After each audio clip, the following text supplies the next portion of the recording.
सर्व पत्रकार बांधवांचं मनपूर्वक स्वागत करतो।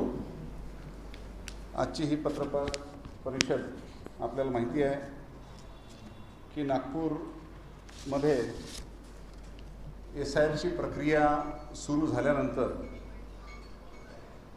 शहरामध्ये एक मोठ्या प्रमाणात संभ्रम निर्माण झाला होता।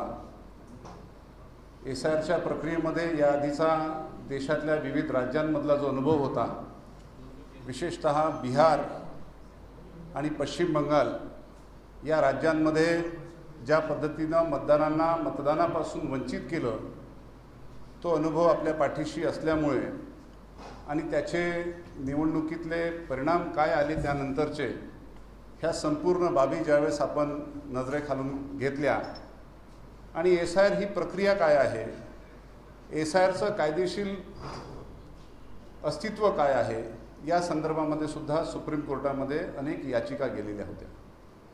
कायद्यामध्ये कुठलेही प्रावधान नसताना SIRची प्रक्रिया ज्या पद्धतीनं निवडणूक आयोगाच्या माध्यमातून केंद्र सरकार राबवू इच्छित आहे, राबवू पाहत आहे, त्यावरून ह्या देशातल्या मतदारांना मतदानापासून वंचित ठेवणं हे एक मोठं षड्यंत्र राष्ट्रीय पातळीवरती सुरू झालेला आहे।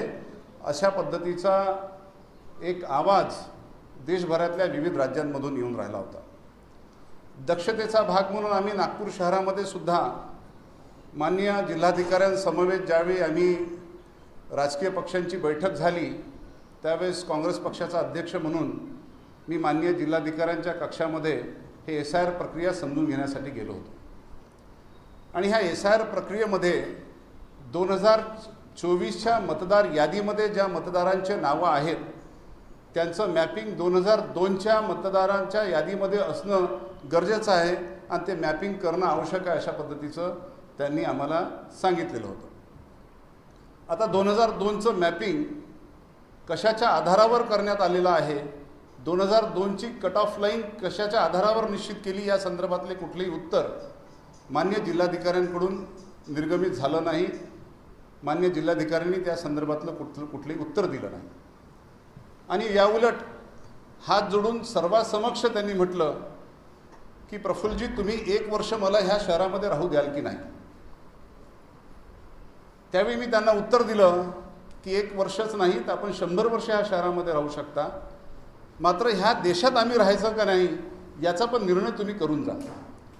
कारण SIRच्या प्रक्रियेमध्ये ह्या देशातला मतदार असणं अत्यंत गरजेचं आहे। आणि ही प्रक्रिया जशी जशी पुढं जायला लागली, BLAची नियुक्ती करणं, BLAच्या चे ट्रेनिंग्स घेणं आणि त्या निमित्तानं शहरामध्ये जनजागृती झाली पाहिजे, नागरिकांना ह्या SIR प्रक्रियेमध्ये स्वतःहून यामध्ये सहभागी झालं पाहिजे, यासाठी मी माननीय जिल्हाधिकाऱ्यांना पत्र लिहिलं। आणि ते पत्र की याची व्यापक प्रसिद्धी झाली पाहिजे, लोकांपर्यंत ही गोष्ट माहिती झाली पाहिजे। ज्यावेळी SIRची ही प्रक्रिया राबवतो त्यावेळेस वृत्तपत्राच्या माध्यमातून, होर्डिंग्सच्या माध्यमातून, सिनेमागृहामध्ये, सार्वजनिक ठिकाणी याची जाहिरात करा आणि मतदार यादीमध्ये नाव समाविष्ट करून घेण्यासाठी ही SIR प्रक्रिया कशा पद्धतीची आहे याची जनजागृती करणं गरजेचं आहे, यासाठी आम्ही त्यांना पत्र दिलेलं होतं। मान्य जिल्हाधिकाऱ्यांनी आम्हाला उत्तर असं दिलं तोंडी की आम्ही जी घंटा गाडी आहे, कचरा गोळा करणारी गाडी, त्याच्या माध्यमातून आम्ही याचं कॅम्पेन करू। हे फक्त मलाच दिलं नाही तर एका पत्रकार परिषदेमध्ये आपल्या सर्वांना सुद्धा ते उत्तर दिलं। मात्र जिल्हाधिकाऱ्यांकडून त्या संदर्भामध्ये कुठलीही समोर हालचाल झाली नाही। त्या घंटा गाडीतून कुठलाही आवाज SIRच्या प्रक्रियेच्या संदर्भामध्ये कुठलाही आलेला नाही। त्यामुळे अनेक लोकांना ही प्रक्रिया काय आहे, ह्या प्रक्रियेमध्ये जे क्लिष्टता आहे, कारण त्याचं मॅपिंग कसं करायचं, चांगल्या चांगल्या लोकांचे फॉर्म चुकलेले आहेत, ते भरताना लक्षात येत नाही। त्यामुळे आपल्या BLOचं ट्रेनिंग प्रॉपर असलं पाहिजे। BLOंनाच या संदर्भामध्ये अनेक गोष्टीची माहिती नाही। हे चालू असताना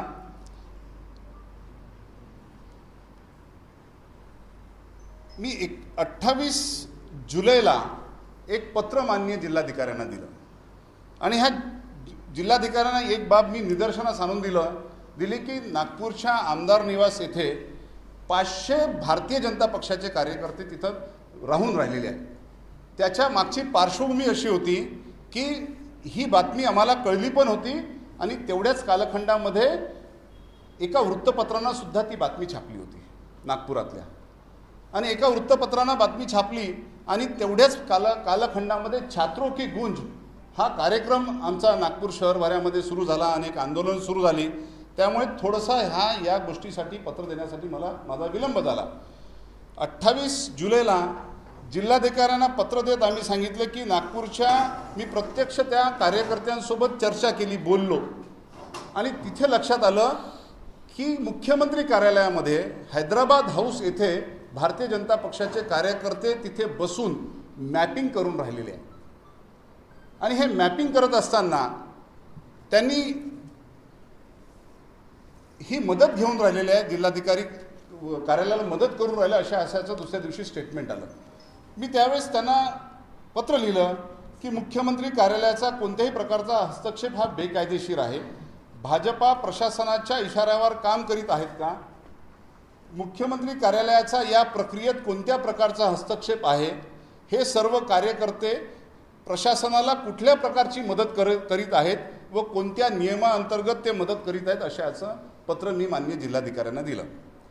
या संदर्भामध्ये जिल्हाधिकाऱ्यांकडून आजपर्यंत कुठलंही उत्तर मला प्राप्त झालेलं नाही. त्याच्यावर स्मरणपत्र मी पुन्हा 3 ऑगस्टला दिलं की आपल्याकडून कुठलंही उत्तर प्राप्त होत नाही. आता याच्या मागे हे कार्यकर्ते नेमके करून काय राहिले याचा ज्यावेळेस आम्ही शोध घ्यायला सुरुवात केलं तर बीजेपीच्या कार्यकर्त्यांकडं एक ॲप आहे. त्या ॲपचा हा फोटो आहे, स्क्रीनशॉट आहे. हा रंगीत हे मी त्या BLAचं नाव खोडलं कारण त्याला त्रास झाला असता. आणि यामध्ये लिहिलं आहे की त्यांनी मतदारांचं वर्गीकरण केलं, आपले, विरोधी व संदिग्ध. भारतीय जनता पक्ष ह्या प्रक्रियेमध्ये प्रशासनाला मदत करून राहिली अशा पद्धतीचं ज्यावेळेस ते स्टेटमेंट देत होते त्यावेळेस ते आपल्या मतदारांसाठी काय त्यांची भूमिका आहे, विरोधी मतदारांसाठी काय भूमिका आहे आणि संदिग्ध मतदारांसाठी त्यांची काय भूमिका आहे. आणि हे जे निर्धारण आहे ते रंगाच्या आधारावर केलेलं आहे का, तुम्ही व्यक्तींच्या आधारावर केलं आहे का, की जातीच्या आधारावर केलं, की धर्माच्या आधारावर केलं? हे प्रश्न निर्माण होणं स्वाभाविक आहे. आमचं जिल्हाधिकाऱ्यांना म्हणणं होतं की ह्या प्रक्रियेमध्ये भारतीय जनता पक्षाचा जो हस्तक्षेप होऊन राहिलेला आहे, ह्या प्रक्रियेमध्ये राजकीय पक्षाच्या BLAचा हस्तक्षेप आम्ही समजू शकतो. मात्र BLAच्या व्यतिरिक्त जे नागपूर शहरातले रहिवासी पण नाही, जे नागपूर शहराच्या बाहेरचे तरुण पोरं आहेत, त्यांच्याशी चर्चा केल्यानंतर ते पगारी असल्याचं सांगितलं. कुठल्या तरी एका एजन्सीचे अपॉइंटेड हे लोक ह्या ॲपच्या माध्यमातून ह्या प्रक्रियेमध्ये काहीतरी घुसखोरी करून राहिली. हा आमचा फक्त संशयच नव्हता, ती वास्तविकता पण आहे. कारण त्यावर जिल्हाधिकारी मौन आहेत, एकही शब्द बोलत नाही. आणि हा ॲप मुख्यमंत्री कार्यालयातून सुरू आहे. मी दुसऱ्यांदा जबाबदारीनं हा आरोप करतोय. मुख्यमंत्री कार्यालयातून. मुख्यमंत्री कार्यालय याच्या संदर्भात उत्तर देत नाही, या संदर्भात जिल्हाधिकारी उत्तर देत नाही. भारतीय जनता पक्षाचे अध्यक्ष उत्तर देत असताना ह्या प्रक्रियेमध्ये आम्ही प्रशासनाला मदत करून राहिलो, काँग्रेसजवळ कार्यकर्ते नाही आणि काँग्रेसजवळ कार्यकर्ते नाही म्हणून त्यांची जळफळाट होऊन राहिली अशा आशयाचं ते उत्तर देऊन राहिले. भारतीय जनता पक्षाकडे कार्यकर्ते आहे. जर एवढे कार्यकर्ते आहे, एवढे जर BLA आहे, तर आपण बाहेरून हे तरुण पोरं इथं नेमण्याची आवश्यकता काय? आणि आपल्याकडं शासनाचे जे BLO आहे त्यांचे इन्युमरेशन फॉर्म सर्वचे सर्व आपल्या ह्या पेड एम्प्लॉईच्या हातामध्ये आहे, ते भरून देऊन राहिले. आणि याप्रमाणे जे मार्किंग झालेलं आहे त्यामध्ये विरोधी मतदारांच्या संदर्भामध्ये आपण ते फॉर्म भरून देणार आहात की नाही, भरल्या जातील की नाही. कारण आपला BLO कोणालाही रिसिव्ड देत नाही आहे, कोणालाही रिसिव्ड दिलेले नाही आहे. 2 प्रतीमध्ये जे फॉर्म जमा केल्यानंतर तो भरून घेतल्यानंतर एक प्रत तुम्हाला परत करायची आहे.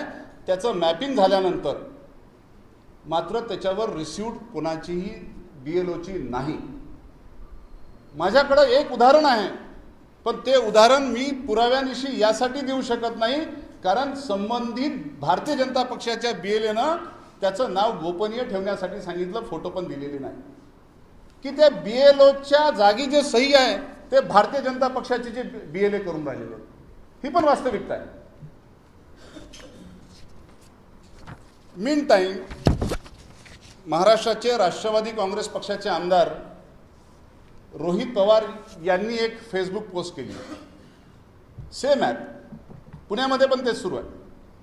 त्या ॲपमध्ये तेच रंग, तेच मॅपिंग, हे पॅरलल सॉफ्टवेअर कशाच्या आधारावर आलेलं आहे आणि प्रशासन त्याच्यावर एक शब्द बोलायला तयार नाही आहे. हे कशाचं सॉफ्टवेअर आहे? हे इलेक्शन कमिशनच्या सॉफ्टवेअरसोबत लिंक तर नाही ना. आणि आमचा विश्वास आहे, खात्री आहे की हे त्याच्यासोबत लिंक सॉफ्टवेअर आहे.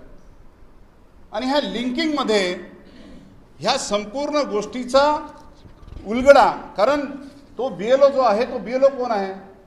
BLO आहे शिक्षक, BLO आहे अंगणवाडी सेविका, BLO आहे तृतीय श्रेणी चतुर्थ श्रेणी कर्मचारी. याच्या हातामध्ये जो ॲक्सेस आहे तो पॅरलली दुसऱ्या कोणाच्या तरी हातात आहे. हे प्रश्न उपस्थित करण्यासाठी मी पत्रकार परिषद घेतली होती. त्याच्या मागचे जुने आधार पण होते. जुने आधार यासाठीचे होते की माझ्याच विधानसभा मतदारसंघामध्ये, ज्या विधानसभा मतदारसंघातून 2024ची निवडणूक मी विधानसभेची लढलो, त्या निवडणुकीनंतर मी काही आक्षेप घेतले होते. राहुलजींनी सुद्धा या मतदारसंघाच्या संदर्भामध्ये ट्विट केलं होतं की 33,712 नवीन मतदाराची नोंदणी लोकसभा निवडणुकीनंतर दक्षिण पश्चिम नागपूर विधानसभा मतदारसंघामध्ये जी झाली, त्या मतदार नोंदणीची प्रक्रिया जी आहे ते फॉर्म 6 भरल्यानंतर ती मतदार नोंदणी केल्या जाते. फॉर्म 6 भरल्यानंतर तो BLOकडे ज्यावेळेस येतो त्यावेळेस प्रत्यक्ष BLOनी होम व्हिजिट करून टाईम ऑफ व्हिजिट आणि डेट ऑफ व्हिजिट तिथं मेन्शन करायचं आहे आणि BLO रिपोर्ट आल्यानंतर त्याची नोंदणी करायची आहे. हे अनेक मतदार त्यांनी ह्या निवडणुकीपुरते अन्य राज्यांमधून शिफ्ट केले, मोठ्या प्रमाणात शिफ्ट केले. माहितीच्या अधिकारामध्ये मी स्वतःच्या नावानं ज्यावेळेस प्रश्न विचारले त्यावेळेस ते म्हणतात, सदर कालावधीत प्राप्त झालेल्या अर्जावरील BLO रिपोर्ट हे BLO यांनी त्यांच्या BLO ॲपवर ऑनलाईन पद्धतीने केली असल्याने त्याबाबतचा ऑफलाईन BLO रिपोर्ट या कार्यालयात उपलब्ध नाही, करिता BLO रिपोर्ट पुरवणे शक्य नाही. आणि खाजगीमध्ये सांगितलं, एकही BLOचा रिपोर्ट न घेता 33,000 मतदारांची नावं नोंदवल्या गेली. 33,000 मतदारांची नावं. या ठिकाणी 4,500 मतदार दुबार असल्याची माझी तक्रार केली आणि जिल्हाधिकाऱ्यांना सर्व नावासकट मी तक्रार केली की हे 4,500 लोक आहेत ज्यांचे दुबार नाव आहे मतदार यादीमध्ये. आजपर्यंत कारवाई केलेली नाही. एकही मतदाराचे नावं त्यांनी वगळले नाही. निदर्शनास आणून दिलं, त्यांचा मतदान ID कार्ड नंबर सेम, याच्यावर बरंच वर्किंग केलं. दुसरं, एकाच मोबाईल नंबरवरून 30-30, 40-40 मतदार नोंदवल्याच्या सुद्धा मी प्रूफ दिलेले होते. हा माननीय मुख्यमंत्र्यांचा मतदारसंघ आहे. यामध्ये मतदार नोंदणी करत असताना 30-30 मतदार एकाच मोबाईल नंबरवरून ही तक्रार केली. या तक्रारीच्या संदर्भामध्ये प्रशासन उत्तर द्यायला तयार नाही आणि त्यानंतरही आम्ही मौन राहावं अशी अपेक्षा पंडित दयाशंकरजी तिवारी यांची होती की तुम्ही प्रश्न करू नये. हे लोकशाहीमध्ये प्रश्न करणं हा आमचा अधिकार आहे आणि त्या अधिकारामध्ये आम्ही ज्यावेळेस प्रश्न केला की हा प्रक्रिया अशी आहे ह्या प्रक्रियेमध्ये अशा अशा अडचणी आहेत, असे असे आमचे आरोप आहेत, त्याच्यावर उत्तर प्रशासनाकडून अपेक्षित होतं. प्रशासनाने त्याच्यावर उत्तर दिलं नाही.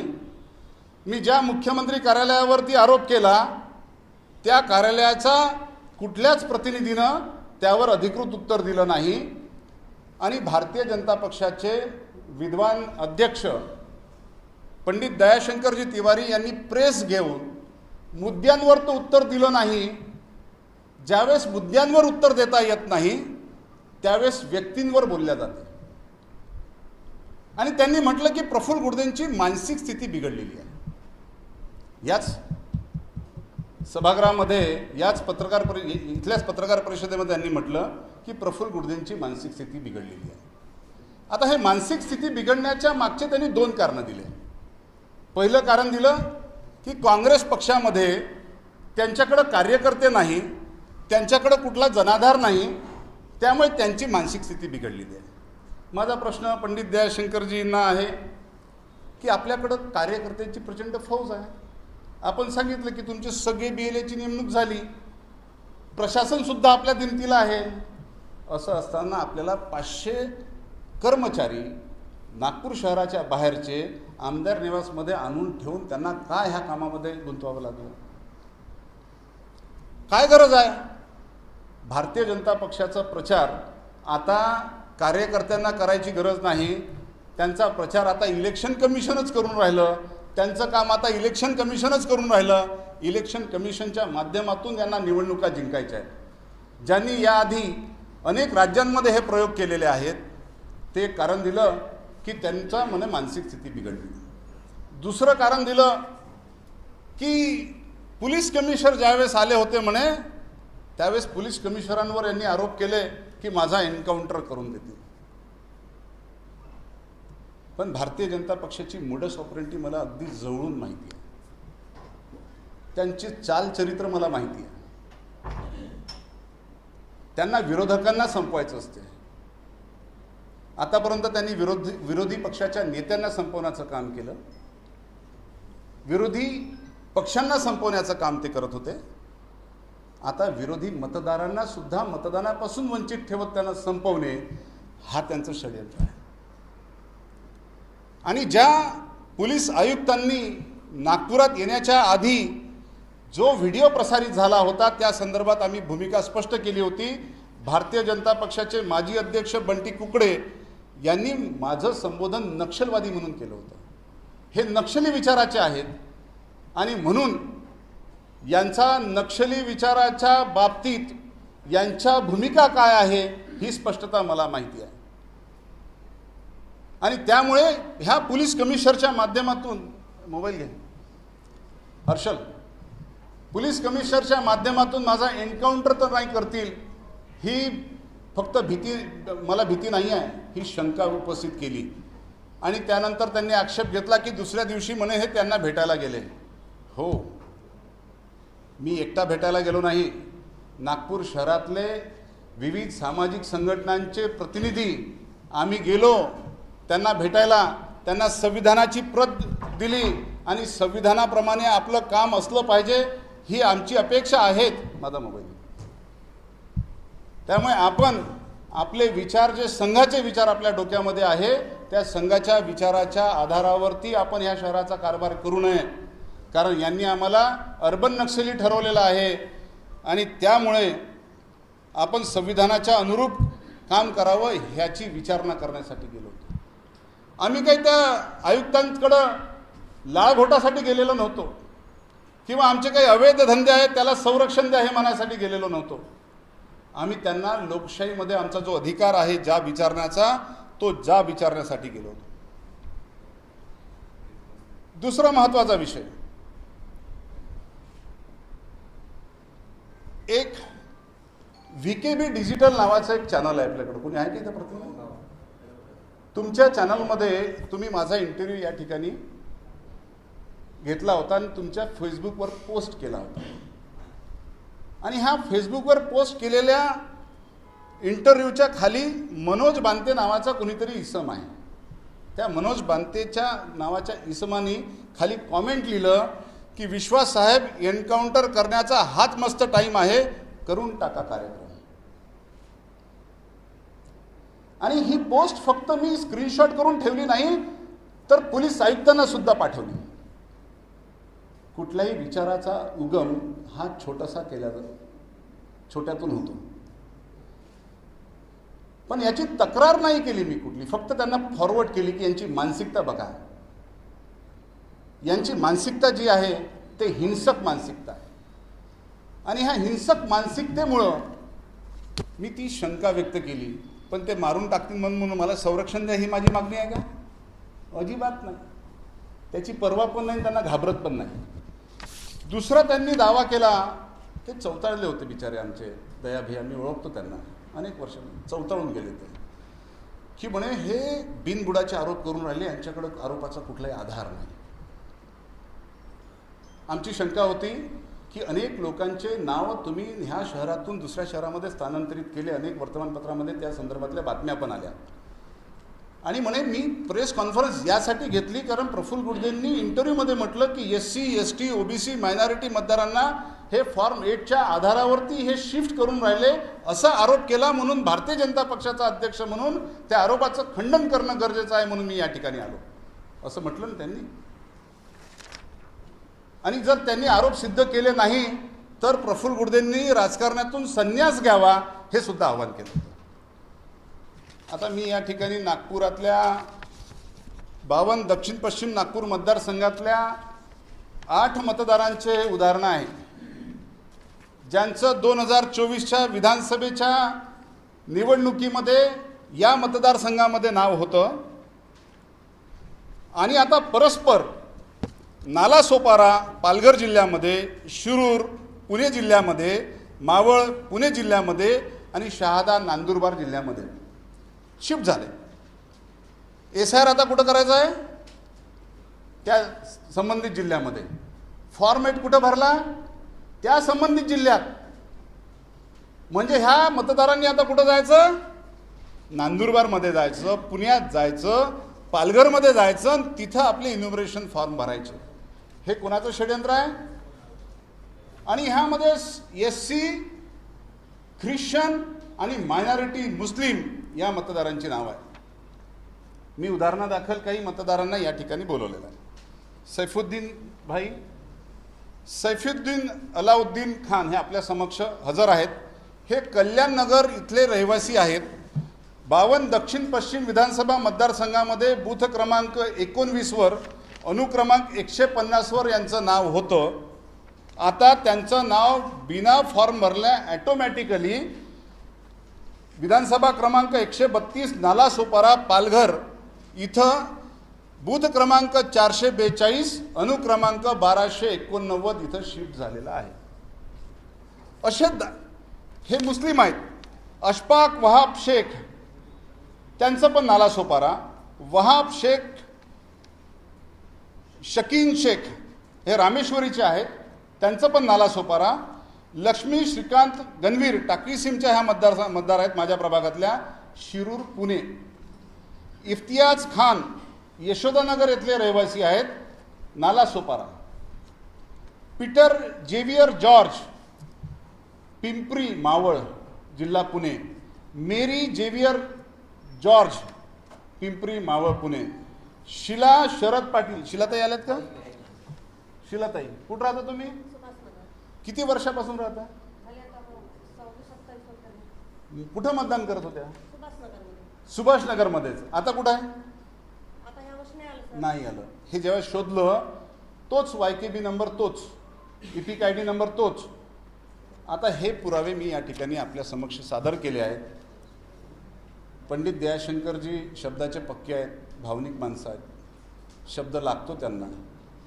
ते मला असं वाटते की आता राजकारणातून निवृत्ती घेतील अशी मी अपेक्षा करतो. ज्यावेळेस तुम्हाला मुद्दे सापडत नाही, मुद्द्यांवर बोलता येत नाही, त्यावेळेस तुम्ही व्यक्तींवर बोलत असता, व्यक्तिगत आरोप करत असतात, प्रमाणपत्र वाटत असतात. ही यांची मानसिक अवस्था बिघडली. कोणती डिग्री घेतली हो तुम्ही? पंडित आहात म्हणून तुम्ही काही बोला ना. पंडित आहात म्हणून आम्ही काही ऐकून घ्यायचं? हे अंबेजोगाई, या आइए आइए भैया.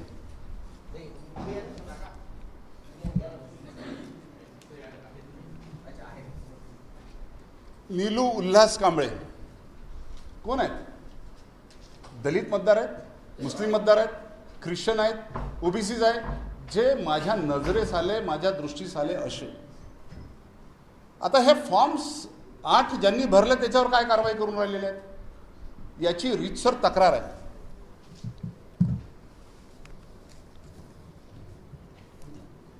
तक्रार यांच्या रीतसर तक्रारी केल्या कलेक्टरकडे. आहे डिस्ट्रिक्ट कलेक्टरला तक्रार केली. हे आज नाही केली. 14 जुलैला तक्रार केली. मी प्रत्यक्ष भेटलो, SDOना भेटलो. फॉर्म 8 ही तक्रार 17/7 हे सगळे उदाहरणं होते. ह्या उदाहरणांच्या आधारावर आम्हाला शंका निर्माण झालेली होती की ऑनलाईन पद्धतीनं हे रिशफल करून राहिलेले आहे. आपण हिंगणा मतदारसंघामध्ये बघा, कितीतरी बाहेरच्या जिल्ह्यातून लोक आणले, यांचा ट्रॅक रेकॉर्ड बघा. यांचा कामठी मतदारसंघामध्ये बघा, कितीतरी बाहेरून मतदार आणले आणि त्या आधारावर हे निवडणुका जिंकले. आणि ते काय दावा करतात की आमचं नेटवर्क खूप चांगलं आहे. अरे जर तुमचं नेटवर्क चांगलं आहे तर मतदारांपुढं जा, फ्री अँड फेअर निवडणुका होऊन जाऊ द्या. मात्र फ्री अँड फेअर निवडणुकांवर त्यांचा विश्वास नाही. त्यांचा विश्वास छलकपटावर आहे. त्यांचा धर्म छलकपट आहे आणि छलकपटाच्या माध्यमातून यांना सत्तेमध्ये परत यायचं आहे, सत्तेमध्ये टिकून राहायचं आहे. म्हणून अशा पद्धतीचे बिनबुडाचे आरोप ते करतात. आता त्यांच्या खूप भावना दुखावल्या म्हणे.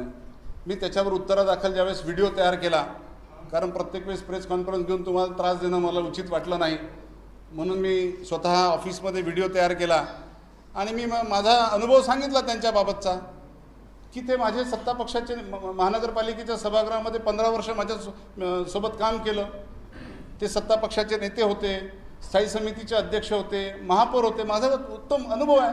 ते अभ्यासू आहेत, विद्वान आहेत. मी सर्व त्यांच्याबद्दल चांगलं बोललो, एकही शब्द वाईट बोललो नाही.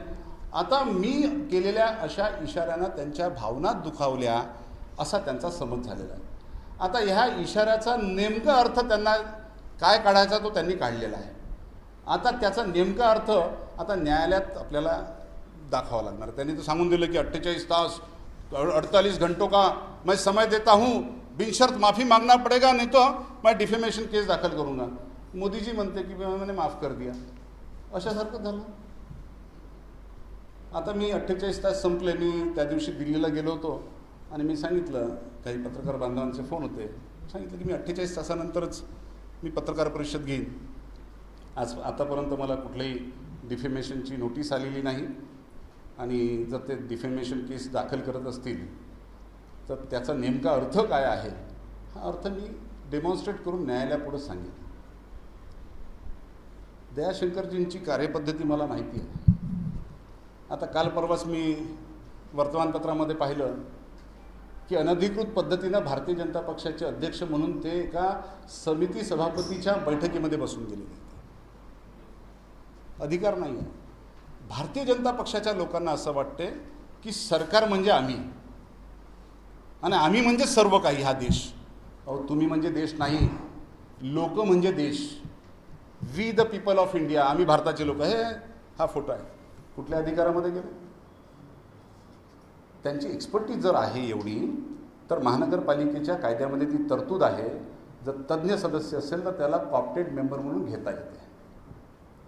आपण जा एखाद्याचा राजीनामा घ्या, एखाद्या सदस्याचा, आणि आता तर तुमच्या सोयीसाठी 5चे 10 केले. तुमच्याकडे अधिक आहे. राजीनामा घ्या, कॉप्टेड मेंबर म्हणून जा आणि महानगरपालिकेला पाहिजे तो सल्ला द्या. कारण आपलं अंडरस्टँडिंग मोठं आहे, आपला अनुभव मोठा आहे. तर अंडरस्टँडिंग शब्दावरती त्यांना प्रॉब्लेम येईल. आमचे पालकमंत्र्यांना 2 नंबरचे मंत्री म्हटलं तरी कोणी आक्षेप घेतला होता, म्हणजे त्यांना 2 नंबरचे कसे काय म्हणतात. अरे नंबर 2, क्रमांक 2. तसंच स्टँडिंग कमिटीच्या चेअरमनचं अंडरस्टँडिंग अधिक असते. हे माझा आरोप नाही आहे, माझं म्हणणं नाही आहे, नितीन गडकरी साहेबांचं म्हणणं आहे. 2009मध्ये मी महानगरपालिकेमध्ये विरोधी पक्षाचा नेता असताना आपल्या गोरेवाडाच्या जलशुद्धीकरण केंद्राच्या उद्घाटन प्रसंगी त्यावेळीचे स्थायी समितीचे अध्यक्ष सध्याचे आमदार सन्मान्य कृष्णाभाऊ खोपडे होते आणि त्या उद्घाटनपर भाषणामध्ये मी प्रत्यक्ष हजर असताना त्यांनी म्हटलं होतं की स्टँडिंग कमिटीमध्ये म्हणे अंडरस्टँडिंगच जास्त राहते म्हणे. मला अंडरस्टँडिंग शब्द आला कुठं? आपल्याला शिक्षण कमी आहे, हे विद्वान लोक पंडित लोक हे जे सांगते ते आम्ही ऐकतो. तर गडकरी साहेबांना म्हटलं अंडरस्टँडिंग राहते आणि म्हणे हे अजेंडा नंतर वाचते म्हणे, पहिले त्याचे आकडे वाचते म्हणे. गडकरी साहेब म्हणत होते, रेकॉर्डवर आहे. आणि फक्त ते नाही, या संदर्भात त्या स्टँडिंग कमिटीच्या अध्यक्षांनी ज्यावेळेस बजेट सादर केलं सभागृहामध्ये 2009 साली, त्यावेळेस बजेटच्या भाषणावरती मी हा मुद्दा उपस्थित केला की कृष्णाभाऊ, तुमच्यावर खुलेआम तुमच्याच पक्षाच्या नेत्यांनी भ्रष्टाचाराचे आरोप केलेले आहेत की आपण कमिशन खाता म्हणून, आणि स्टँडिंग कमिटी फक्त कमिशनसाठी काम करते म्हणून ते म्हणत होते. तर माझ्या ठिकाणी जर तुमच्या ठिकाणी मी जर असतो ना तर तात्काळ राजीनामा देऊन मोकळा झालो असतो, म्हटलं आरोप सहन नसता केला. हे ऑन रेकॉर्ड भाषण आहे. दयाशंकरजींना माझी विनंती आहे की महानगरपालिकेमध्ये तसाही त्यांचा हस्तक्षेप आहेच, ते भाषण 2009चं काढा. त्यावेळेस सत्ता पक्षाचे नेते होते आमचे अनिलजी सोले. अनिल सोलेजींनी मग त्यांच्या मित्रत्वाच्या खातीर गडकरींना सल्ला दिला की कृपा करून अशा प्रकारचे भाषणं सार्वजनिक ठिकाणी करत जाऊ नका. आणि त्याचा त्रास मग सभागृहामध्ये आम्हाला होतो, तो प्रफुल्ल गुडदे काही आम्हाला सोडत नाही. आणि ही बाब सोले सरांनीच आम्हाला सांगितली. सोले सरांशी माझ्या व्यक्तिगत स्तरावरती चांगले संबंध आहेत, हीच वास्तविकता आहे. त्यामुळे भ्रष्टाचाराचे आरोप हे यांचं काय म्हणते, पॉवर स्टेशनच जर भ्रष्ट असेल तर त्याचे प्रॉडक्ट कसं राहणार आहे? कालच आमच्या E20चा विषय आता पुन्हा सुरू होणारच आहे. अनेकांच्या गाड्या खराब झाल्याच आहे. भ्रष्टाचाराचे कितीतरी मुद्दे आहेत. हे पूर्ण मी सांगितलं, महानगरपालिका पहिले स्कूल ऑफ करप्शन होती, आता युनिव्हर्सिटी ऑफ करप्शन झाली आहे. तेव्हा त्यांच्या भावना दुखल्या नाही. सामूहिक ज्यावेळेस करप्शन करतो त्यावेळेस त्यांना काही वाटत नाही. इन्स्टिट्यूशनल करप्शन करतात त्यावेळेस त्यांना काही वाटत नाही. पण कोणी जर म्हटलं तर त्यांना वाईट वाटते. तर एवढंच आहे. दयाभय आमचे दयाभय. 48 तासाचं वेळ त्यांनी तुम्हाला दिलं होतं, काही तुम्ही कुठल्याकडून आव्हान देतात का त्यांना? नाही, मला काही आव्हान नाही. राजकारण बघा, तुम्ही जर सार्वजनिक क्षेत्रामध्ये आहात, राजकारणामध्ये आहात, तर वादविवाद मतांतरण निश्चितपणानं होईल, आरोप प्रत्यारोप पण होईल. माझ्यावरील त्यांनी ज्या आधारावरती त्यांच्याकडून ती अपेक्षा नव्हती, ते माझे महापौर राहिलेले आहेत, ते माझ्या स्थायी समितीचे अध्यक्ष होते, त्यांच्या अध्यक्षतेखाली मी काम केलं. त्यांनी मला मानसिक कुठल्या आधारावर म्हटलं, कुठली डिग्री त्यांच्या पुढं आहे, त्यांच्याजवळ आहे हे तपासण्याची, आणि त्यांना कोणी अथॉराईज केलं हे सर्टिफिकेट देण्याचं, त्यांनी निश्चित ठरवून घेतलं पाहिजे की हा जर मानसिक आहे तर डिफेमेशन नाही चालत नाही याच्यावर. नक्की काय है? मुद्दे पे बोलो, मुद्दे पे बात नहीं कर सकते. जब मुद्दे पे बात नहीं कर सकते तब इधर उधर की बातें करना सत्यनारायण की कथा चलती रहती. बीएलए संदर्भात काँग्रेसची तयारी नेमकी का बरं नाही झाली? कोण म्हणते? जर बीजेपीची जर तयारी आहे तर त्यांना भाडोत्री 500 लोक का आणावे लागले, हा प्रश्न आहे. किस चीज के ऊपर? देखिए, ये तो फैक्ट्स एंड फिगर है. ये यहाँ से सिर्फ नागपुर का सवाल नहीं है, पूरे देश का सवाल है. ये सारी प्रक्रिया ही इटसेल्फ इट इज़ इलीगल. ऐसा कोई फॉर्म इसके पहले किसी ने भरा नहीं था, भरने की आवश्यकता नहीं थी. नहीं, सिर्फ मैं मैनुअल अलग रहते हैं, जो एनरोलमेंट मैनुअल है कि मतदार नोंदणी किस तरीके से करनी चाहिए. इंटेंसिव रिवीजन है, समरी रिवीजन है, स्पेशल समरी रिवीजन है. तो रिवीजन की प्रक्रिया क्या रहेगी, उसकी पूरी प्रोसीजर एज पर लॉ है. ये विषय सुप्रीम कोर्ट तक के भी गया है. इनका षड्यंत्र है, इनका ठहरा हुआ है कि कुछ भी करो, ये 20 से 25% वोट इसको काटो. जबकि वो विरोधी जो उन्होंने रेड मार्क करके अपना ग्रीन मार्क करके रखा है, उनके बारे में उनका क्या ये है। और पूरे फॉर्म्स वो 500 बच्चों के हाथ में है, पूरे के पूरे फॉर्म्स। तो ठीक है, ये चैलेंजेस तो है हमारे सामने, लड़ेंगे, रास्ते पे लड़ेंगे। लिया ना लोगों ने रास्ते पे, जब लोग उतरे, बच्चे उतरे तो इस्तीफा देना पड़ा, ये भी जाएंगे। बड़े बड़े तानाशाह गए तो ये कौन चीज थी? नाही, माफीचा तर प्रश्नच उद्भवत नाही। मी तर त्यांना सांगितलं की आपल्याला असं वाटतंय की आपला अवमान झालेला आहे आणि तो न्यायालयामध्ये आपण त्या संदर्भामध्ये जाण्याची तयारी दर्शवली असेल तर माझी तयारी आहे, त्याची उत्तर मी न्यायालयातच देईल।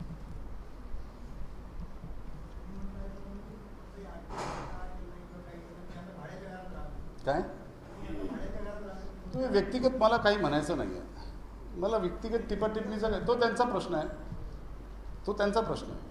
त्यांनी भाड्याच्या घरात राहावं, त्यांच्या स्वतःच्या घरात राहावं, त्यांचा प्रश्न आहे। मी व्यक्तिगत टिप्पणी करत नाही। पण मी जो केलेला आरोप जो आहे, मी आरोप केलेलाच नाही कुठला। अरे मी काहीच बोललो नाही ना त्याच्यावर, मी कुठं काही बोललो? अरे मी आताही बोलत नाही काही। अरे ते मी कसे अहो ते आता न्यायालयामध्ये निश्चित होईल मला कशाच्या संदर्भात बोलायचं होतं ते। मी इथं कसं सांगू? त्यांनी व्यक्तिगत मला विचारलं असतं तर मी व्यक्तिगत उत्तर दिलं असतं, पण त्यांनी न्यायालयाची भाषा केली तर मला न्यायालयात उत्तर द्यावं लागणार आहे।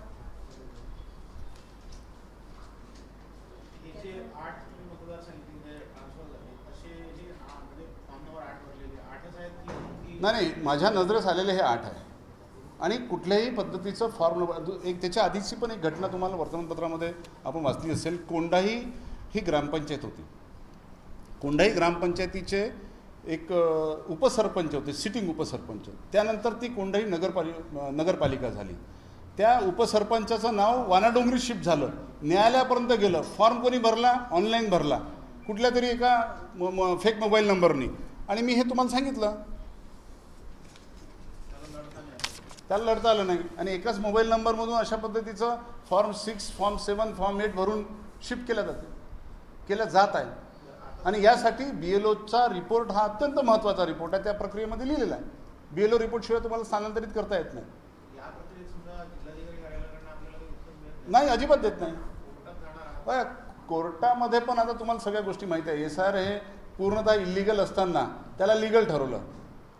आता तुमचं शिंदेचं सरकार जाऊन आता 2 वर्ष झाले, कोर्ट आहे, सन्माननीय कोर्ट आहे। आमचे दयाशंकरजी जेवढे सन्माननीय आहे तेवढंच कोर्ट आमच्यासाठी सन्माननीय आहे। पंडित दयाशंकर तिवारी हे मुद्द्यांवर बोलत नाही। मुद्दा आहे की 500 जे कर्मचारी आहे आपल्या BJPचे जे पेड एम्प्लॉईड आहे त्यांना SIR प्रक्रियेमध्ये कुठल्या पद्धतीचा हस्तक्षेप करून राहिलेला आहे, हे प्रश्न मी जिल्हाधिकाऱ्यांना विचारला आणि आरोप केला मुख्यमंत्री कार्यालयावर। आता मुख्यमंत्री कार्यालय त्याच्यावर बोलत नाही आणि जिल्हाधिकारी पण बोलत नाही। आणि बोलतात कोण? तर दयाशंकर तिवारी। बरं, दयाशंकर तिवारी बोलत असताना मुद्द्यांवर बोलतात का? तर मुद्द्यांवर बोलत नाही, ते व्यक्तिगत आरोप प्रत्यारोप करून राहिलेले आहेत। हे आरोप प्रत्यारोपाचा विषय नाही आहे। ह्या देशामध्ये नागरिक म्हणून, मतदाता म्हणून आम्हाला जो अधिकार प्राप्त झालेला आहे संविधानिक, त्यापासून वंचित ठेवण्याचा षड्यंत्र भाजपा प्रशासनाच्या माध्यमातून करून राहिलेला हा आमचा आरोप आहे आणि त्याचे पुरावे दिलेले आहेत। आणि हे अनेक मतदारांचे नावं फॉर्म 8चा दुरुपयोग करून आपण स्थानांतरित केले। मुख्यत्वे SC, ST, OBC मायनॉरिटी मतदारांची संख्या यामध्ये बहुसंख्या आहे। आणि तुमच्या बिहारमध्ये आणि पश्चिम बंगालमध्ये याआधी SIRच्या प्रक्रियेच्या माध्यमातून अनेक लाखो मतदारांना ज्या पद्धतीनं वगळलं, तेच प्रक्रिया आपण महाराष्ट्रामध्ये सुद्धा करण्याचा आपला षड्यंत्र आहे। आणि त्या कामी आपण जिल्हा प्रशासन आणि मुख्यमंत्री कार्यालयाच्या दबावाच्या माध्यमातून हे संपूर्ण घडवून आणतात आहे, असा आमचा आरोप आहे। त्याच्यावर ते उत्तर देत नाही। बघा, हे सर्व 2024मध्ये नागपूर दक्षिण पश्चिम या मतदारसंघाचे मतदार होते।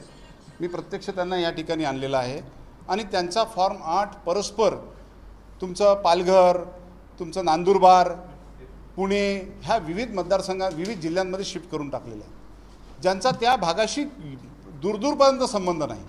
ते कधी तिथं राहिले नाही, तिथं कधी गेले नाही आणि यांचं एका षडयंत्राच्या माध्यमातून याची चौकशी करावी आणि सामोरं आणावं. सरकार त्यांचं आहे, प्रशासन त्यांच्या हातात आहे. यांचे फॉर्म 8 कोणी भरले होते, त्याचे ऑनलाईन भरले होते की ऑफलाईन भरले होते, ऑफलाईन भरले होते कोणत्या BLOनी स्वीकारले होते, त्या BLOनी प्रत्यक्ष त्याची शहानिशा केली होती की नाही, ह्या संपूर्ण फॅक्ट्स अँड फिगर जनतेपुढे घेऊन याव्यात.